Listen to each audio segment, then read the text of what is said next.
चलिले तटो के लसुनार सैया जी की राह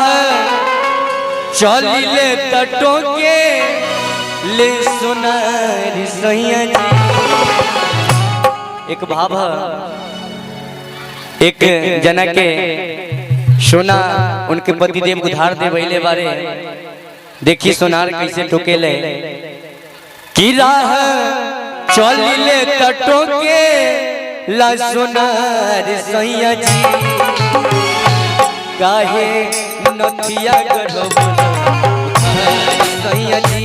काहे नथिया गढ़बल सैया जी राह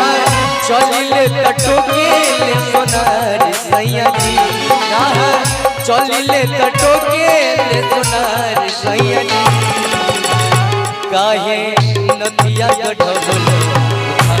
सैया जी काहे नथिया गढ़बल सैया जी।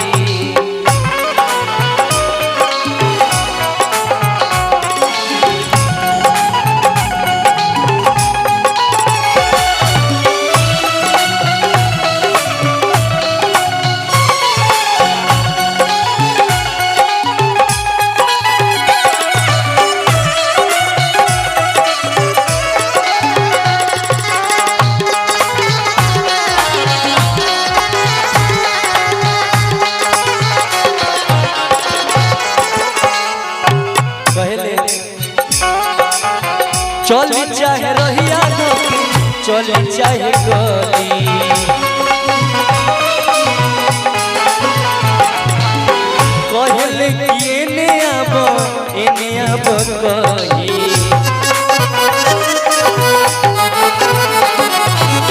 चली चाहे रहिया धोके चली चाहे गली कहले कि एने आब कहले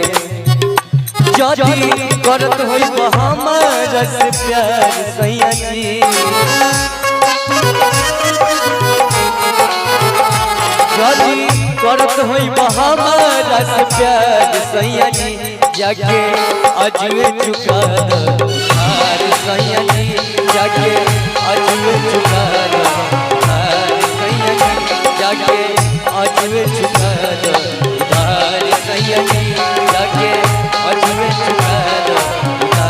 सैया जी जाके अजवे चुका दो जाके अजवे चुका दो अजवे चुका दो। अगर अच्छा लगा तो कोई जोरदार ताली बजा देंगे और आइए